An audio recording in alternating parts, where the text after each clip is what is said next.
Assalamu alaikum, my dear students. Welcome back to our course English Poetry from Romantics to Moderns. Today, inshallah, we are going to have our ninth lecture. Last time in the previous lecture, the 8th lecture, we have started together that poem by Shelley, Ode to Skylark, and of course we have not finished it. Today inshallah we are going to have the rest of this poem, so this lecture is inshallah will be specified for the rest of the poem Ode to a Skylark by Shelley. Okay, so this is our 8th lecture. Last time we finished till line 10. Today inshallah we are going to start from line 11 till the end of the poem, and you will have, as you can see, explanations, you will have some commentaries, and as we used to do every lecture, to end our lectures with two model questions which can help you to know the types of questions that you can have in your final exam. So starting from line 11 to 20, in the golden lightning they shrill delight.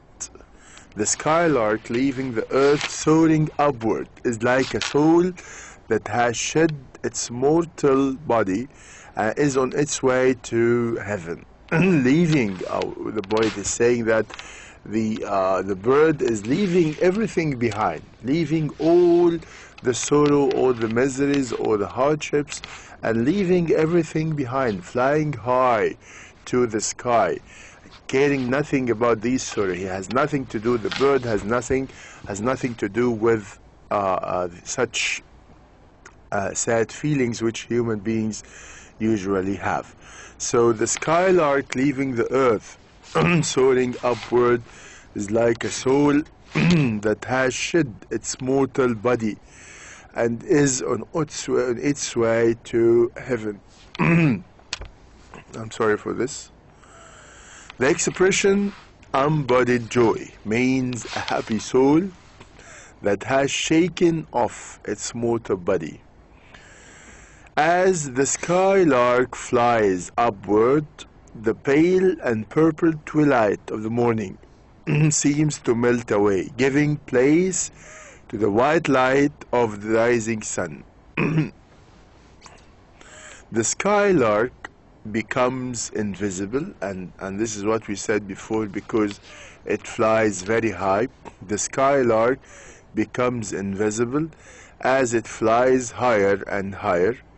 For this reason, it is like a star which shines in the sky invisibly during the daytime. Lines from 21 to 30. Keen as the arrows is overflowed. During the night, the moon sheds its white light upon the earth. So now he is giving us a little bit strange picture. Usually we have here the moon during the night.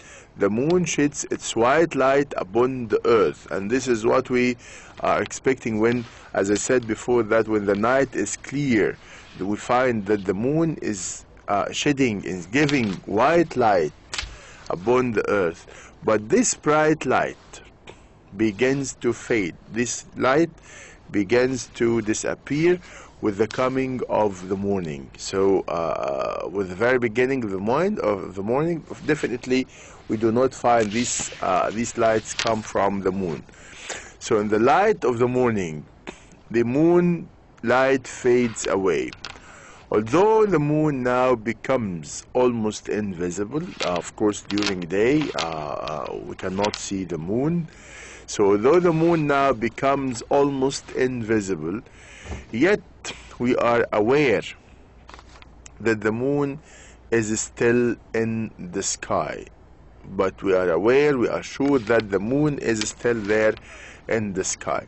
In the same way, the skylark is invisible to our eyes. So although the skylark is very high and invisible to our eyes, but we still feel its existence there very high, the same as we can feel the existence of the moon in the sky. Hope you are getting the picture now.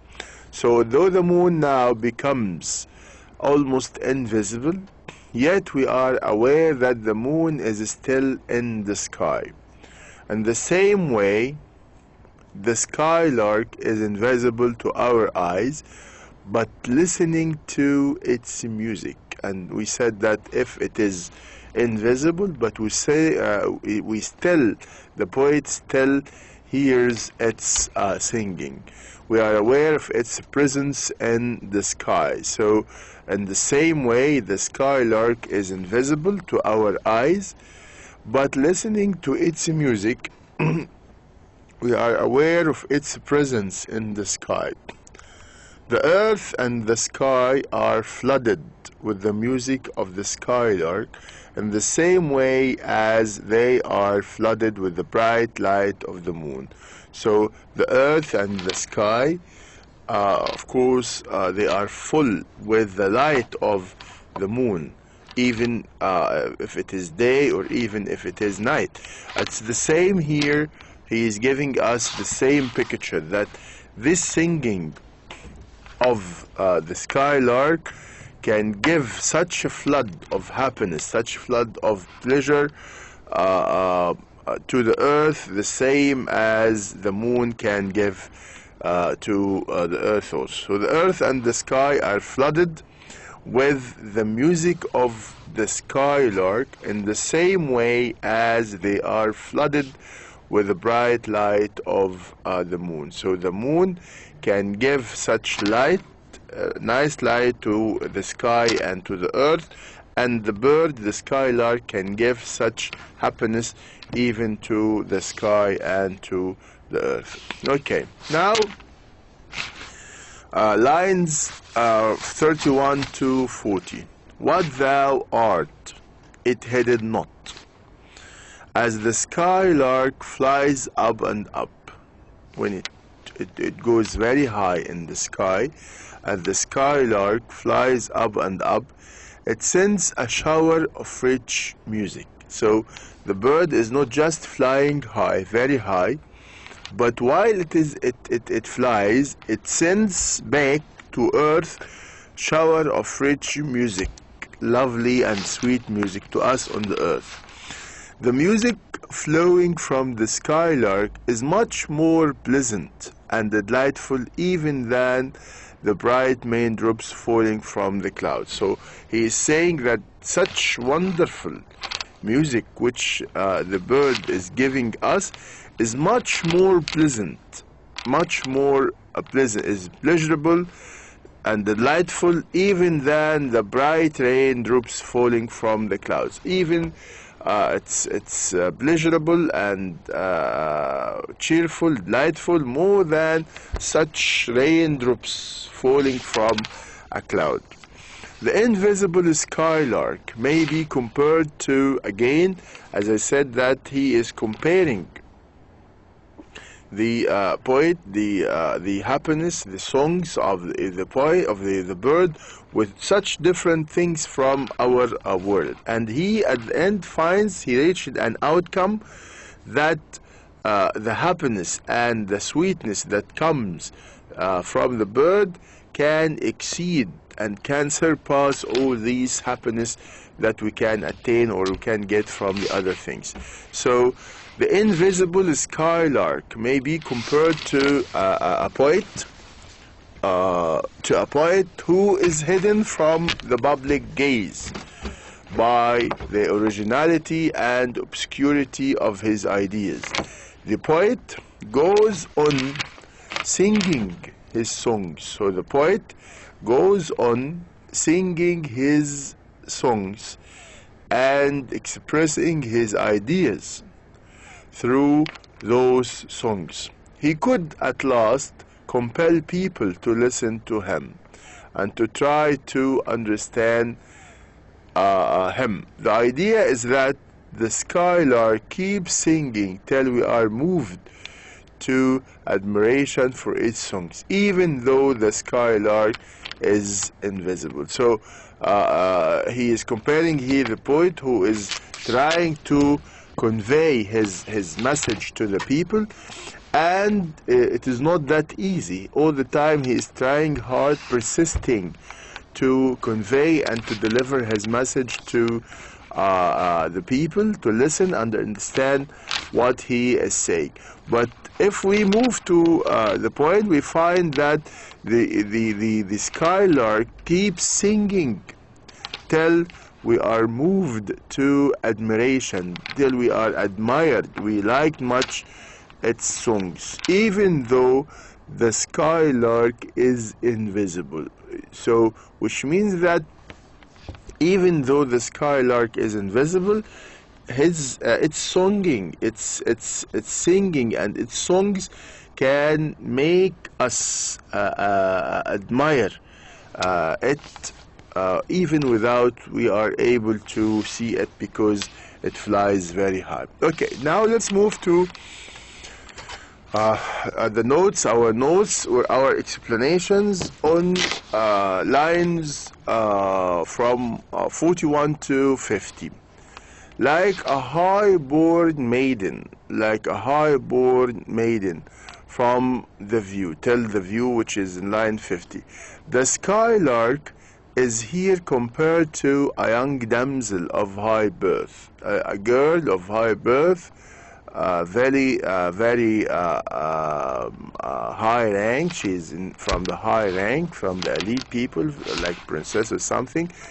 The girl is supposed to be residing in a palace. The girl, that maiden, that damsel, is supposed to be residing in a palace. Residing means living in a palace tower, where she sings songs of love. So she is living in a tower, and all the time with sweet voice she is singing songs of love. The girl also, because she's living in a palace tower, even the girl is not visible to outsiders. So those who are outside the palace cannot see the girl.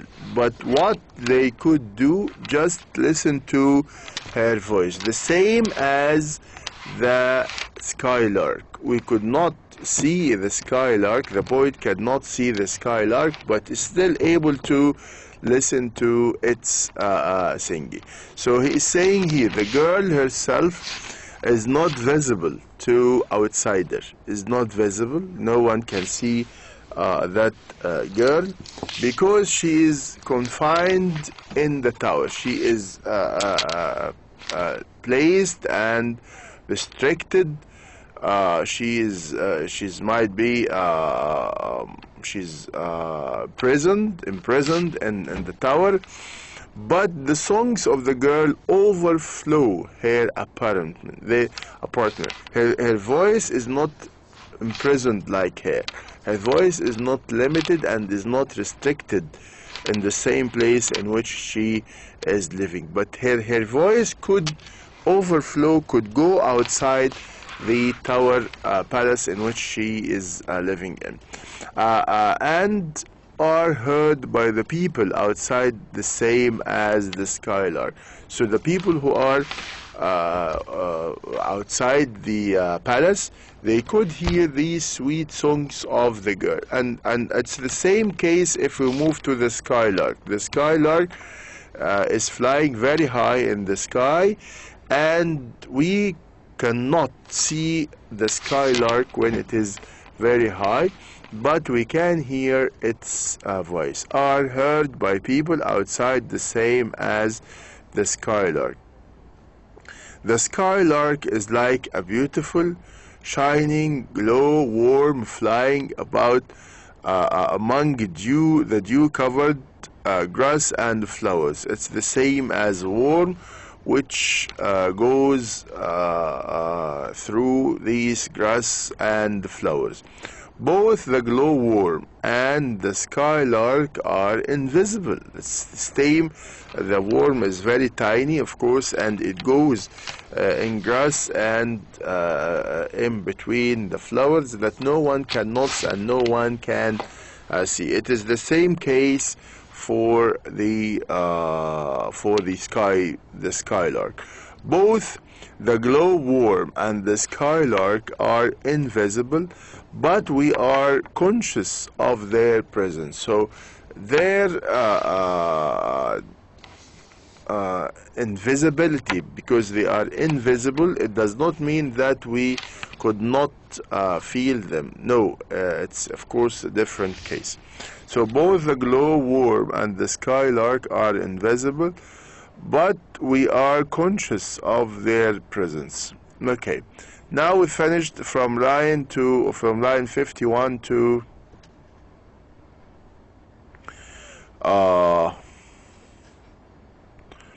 from line 41 to 50. Now we need to move to next from line 51 to 60. Like a rose, empowered doth surpass. So we will not be able to see a rose which is wrapped in its green leaves, but we shall certainly become conscious of it because of its sweet scent. So even if a rose which is inside that green leaves, we might sometimes that you cannot, because of these green leaves around the rose, you may not be able to see the rose itself. But still, even if you are not able to see the rose which is inside these green leaves, even you are able to smell that sweet smell that can come out of the rose. So it's the same again. Even if we are not able to see that nice and sweet rose, but still we are able to feel its wonderful smell. But we shall certainly become conscious of it because of its sweet scent. We are aware of the presence of the skylark.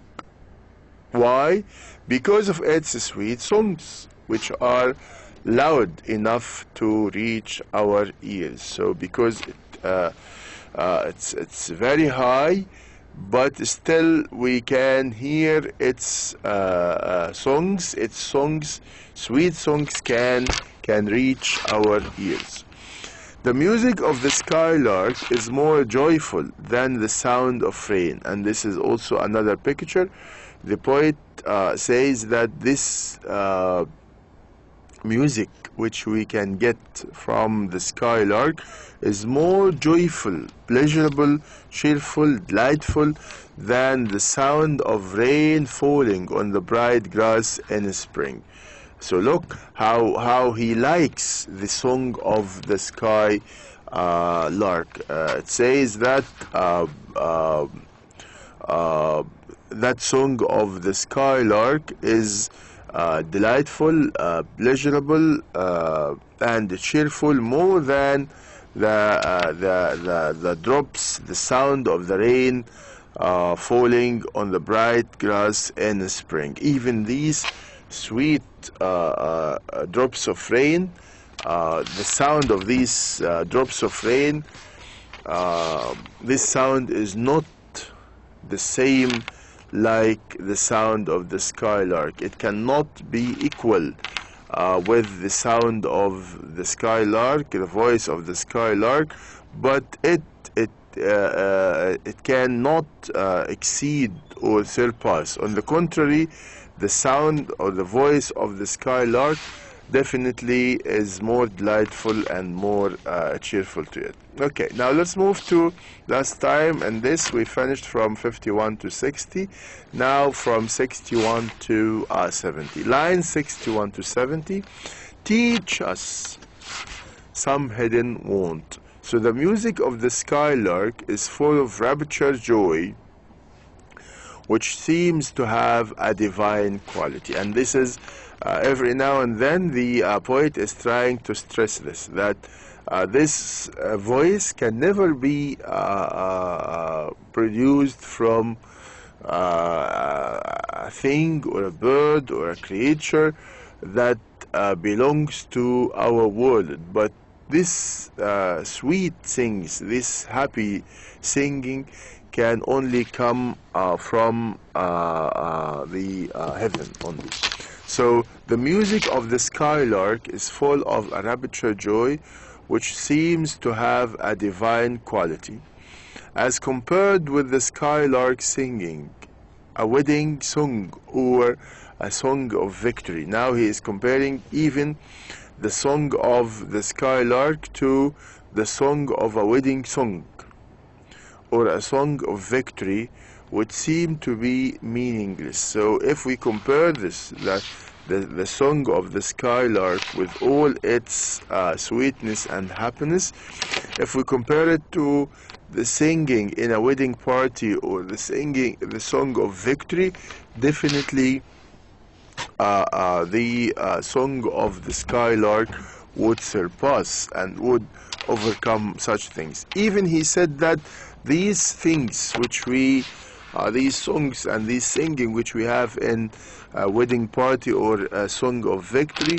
these songs are meaningless. They have no meaning because if we compare them to such meaningful, cheerful, delightful song of the skylark. By comparison with the skylark song, other songs seem to suffer from some deficiency which we cannot define. So look here again, he said that if we compare, if we hold that comparison with the skylark song, if we put the skylark song on one side and we put other songs on the other side, we find that the side in which the other songs are in, we find them, they suffer from some deficiency. They are not complete. They are still having some deficiency which we cannot define, and this deficiency cannot be defined. No one still can know. But for the song of the skylark is complete, is meaningful, no deficiency in it. Okay, but the other songs are incomplete, not happy, not delightful, and they are suffering from many deficiencies that we have. Okay, now concerning lines from 71 to 80. What objects loves sad satiety? The poet wants to know what the source of the skylark's happiness is. So all the time he is thinking from which source gives the skylark such happiness. Is the skylark so happy? Now he starts to ask many questions. Is the skylark so happy because it has never known any sorrow or grief? So this is one of his inquiries, one of his questions. Does this happiness come to the skylark because it knows nothing about grief or sorrow, which always we are living in, which always we have as human beings? The skylark feels so happy that there can be no questions of its ever feeling lazy or indolent. Nor does the skylark ever experience a feeling of the faintest irritation. The skylark does not experience the disillusionment or disgust which human beings experience. So he said that nor does the skylark ever experience a feeling of the faintest irritation, which means that the skylark does not have such feelings which we usually live, which we usually experience in our life, the feelings of sadness, the feeling of depression, the feeling of grief, sorrow, all these feelings, the skylark does not know anything about it. So the skylark does not experience, does not live, does not know anything about that disillusionment, or disgust which human beings experience. Okay, now let's move to lines from line 81 to 90. Walking or sleep, saddest thought, both in its waking and sleeping hours. The skylark must be seeing truer visions of the nature and significance of death than human beings can.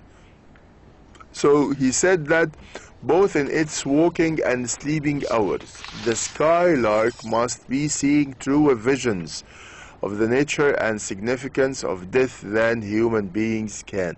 So which means that in its vision, the skylark is wiser than human beings. And that's the reason why the skylark is so happy and why it can produce such continuous and rapturous music.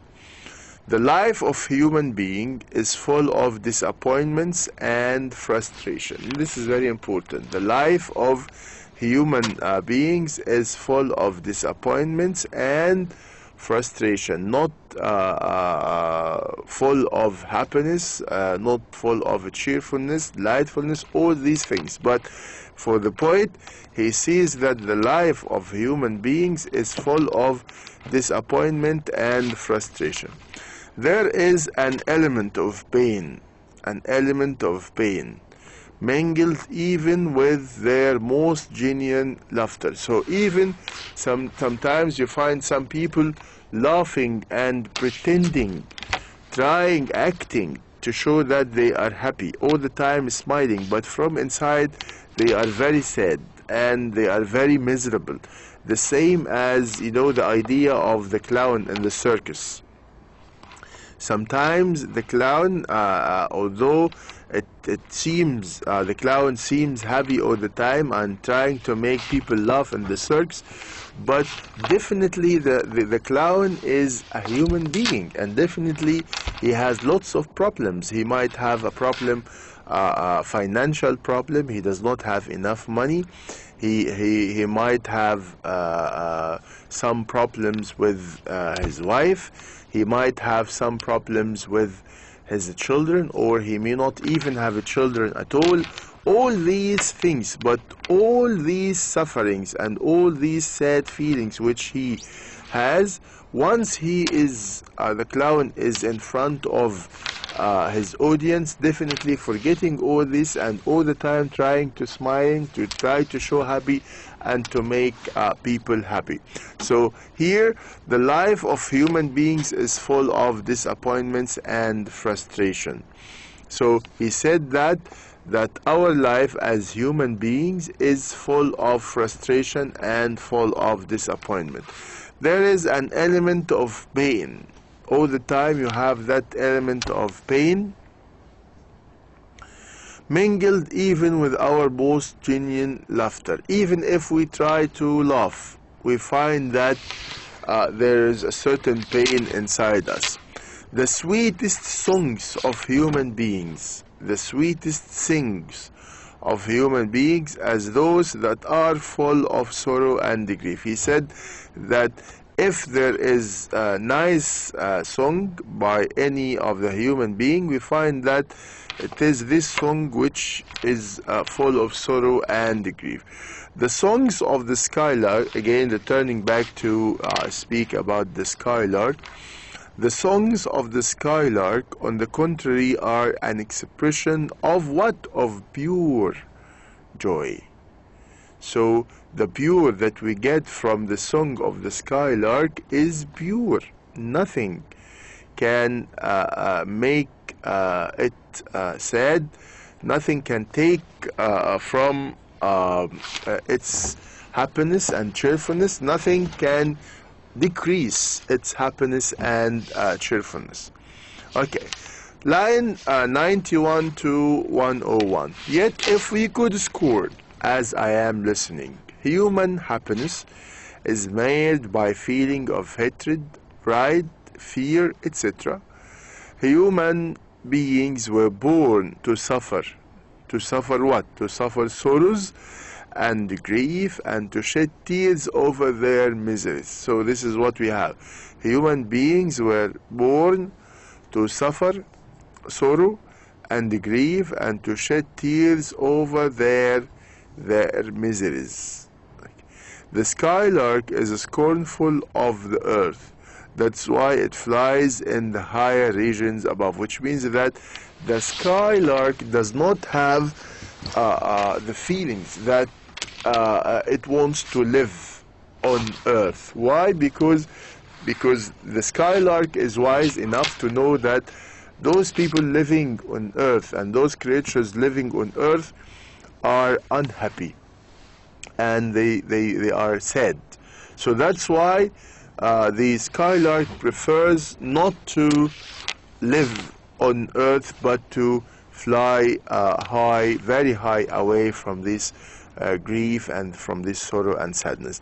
So the skylark is scornful of the earth. That's why it flies in the higher regions above. Only by acquiring the skylark's musical skill can any poet equal the joyful singing of the sky. So he said that if any poet is able to have such happiness of the skylark, definitely that poet would be able to produce joyful singing the same as the skylark. So if the skylark could communicate to Shelley even half of its joy, so if this joy which the skylark, if the skylark just give half of this joy, half of this happiness to the poet, what would happen? The poet would feel inspired to write poems that would compete with the songs of the skylark. So the poet is saying that if you give me half of that happiness, half of that joy which you have, definitely I would be able to produce songs, to say poems which might be competing to you, which might be challenging your songs as a skylark. Okay, all that Shelley needs is the feeling of ecstasy which the skylark experiences. Of course, the aim of the poet is not just to produce these poems, but definitely he would like to feel such happiness which the skylark has, which means that the poet is not happy in his life also. If he wishes to have half of the joy and happiness of the skylark, it means that he does not feel such happiness, as we can say.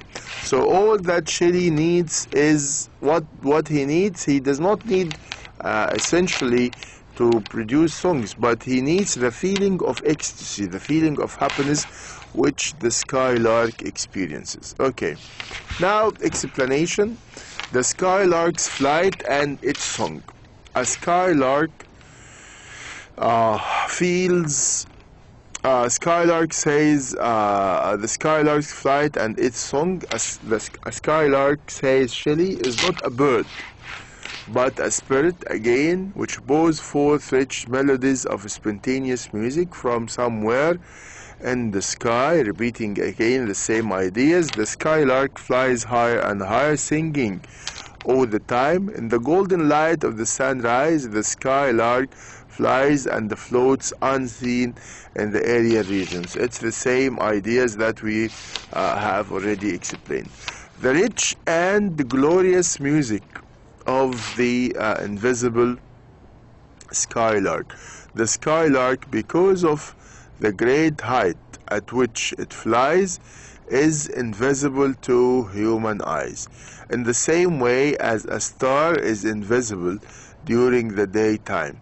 The loud, joyous music of the skylark is fully audible. We feel, and this is important, we feel the presence of the skylark in the sky just as we feel the presence of the moon, which is hardly visible to the eyes in the clear light of the morning. And this is what we said, that although during the day we are not able to see the moon at the very beginning of the day, but we still feel its light. It's the same here. The bird is not visible, but we still feel its songs, which is giving to us. The whole earth and air overflow with the skylark singing, even as the whole sky at night is lit up by the white light of the moon. The same ideas, stressing again the meaning of the poem. The real nature of the skylark is not fully known to us. The shower of music that descends from the skylark is brighter far than the raindrops falling from the clouds. Now we find that our poet here, Shelley, is giving us a series of similes. Through a series of similes which follow, Shelley suggests the sweetness of the skylark's music, the invisibility of the skylark, and the great height from which the bird sings. The skylark is like the poet who soars to the region of lofty thought, whose thoughts are not easily understood, but whose music can be fully enjoyed. The skylark is like a high-born maiden pouring forth her love into sweet songs which flow beyond her bower, though she herself is not visible. It's the same picture that we explained before. The skylark is like a golden glowworm which is hidden from view by the flowers and the grass, but whose presence becomes known to us by the light which it scatters around. The skylark is like a rose which is concealed, which is hidden from sight by the leaves around it, but whose existence is revealed to us by what? By the sweet scent, by the sweet smell with which it fills the air. Now, as I said, that I'm repeating the same ideas again, paraphrasing it in different way. Why? In order to make you understand fully the poem. The perfect joy of the skylark. The singing of the skylark is unsurpassed. No one can reach. It's unattainable. Even the happy songs of marriage and the joyous songs of victory are inferior to the singing of the skylark. It is not known what the source of the skylark's inspiration is. No one knows from where the bird gets such inspiration and happiness. There is not the least touch of the languor or annoyance in the skylark's joy.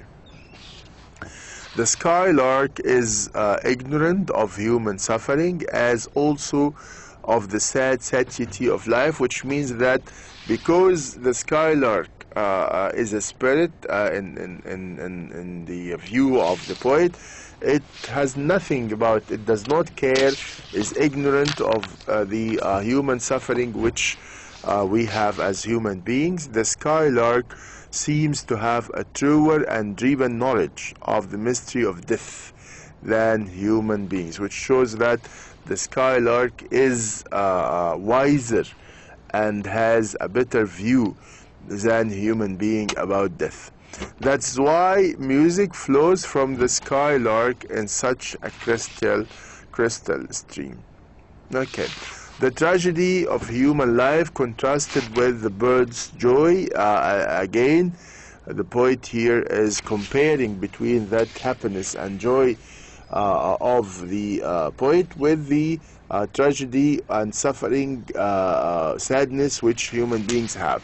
So human beings yearn for the impossible. There is a touch of sorrow in their merriest laughter, even if we are laughing from our hearts, but we feel that there is something still sad in that laughter.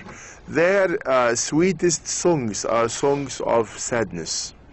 But even if human life were not so ugly and sorrowful, human beings would never experience that intense joy which belongs to the skylark. If the poet were to experience even half of this joy, he would feel inspired to compose poems as sweet and irresistible as the songs of the skylark. There is something unique about the skylark's ecstasy, and this ecstasy is at the root of the skylark's exquisite song. The song of the skylark, rather than the skylark itself, is what holds all the power. So now saying that what the poet is interested in and likes more is the song of the skylark itself. It is the song that can have the light of thought of the poet, the soothing love of the maiden, invisible existence as the glow-warm golden, and the aura of a rose. It is this power to awaken so many different parts in nature and make them aware to the human mind that Shelley wants to be taught. Now we reached to your favorite pieces of information that you need to have here, which is the model question. We have question number 1. In the singing of the skylark, Shelley finds which is unattainable by human beings. Find what? What does the poet find in the singing of the skylark? He finds sadness, he finds depression, he finds ecstasy, and he finds ugliness. Definitely, of course, in the singing of the skylark, Shelley finds the right choice is C, which is ecstasy. Okay, now let's move to the next one. The skylark is what? Of human suffering, as also of the sad satiety of love. The skylark is ignorant of the human suffering, or is aware of the human suffering, knowledgeable of the human suffering, while observant of human suffering. Of course, the correct answer is A. The skylark is ignorant of the human suffering. Okay, this is the end of our 9th lecture. We have already finished Ode to Skylark by Shelley. Hope you have enjoyed it. Hope you got all the meanings, all the ideas in that poem. You need to read it again, study it again. You will find it, inshallah, very simple. If you have any questions, I'll be happy and pleased, the same as our poet, to hear to your voices, asking me any question. I'm ready to answer any of your inquiries. Thank you very much. All the best to all of you. See you, inshallah, in the coming lecture. Thank you. Assalamu alaikum wa rahmatullahi wa barakatuh.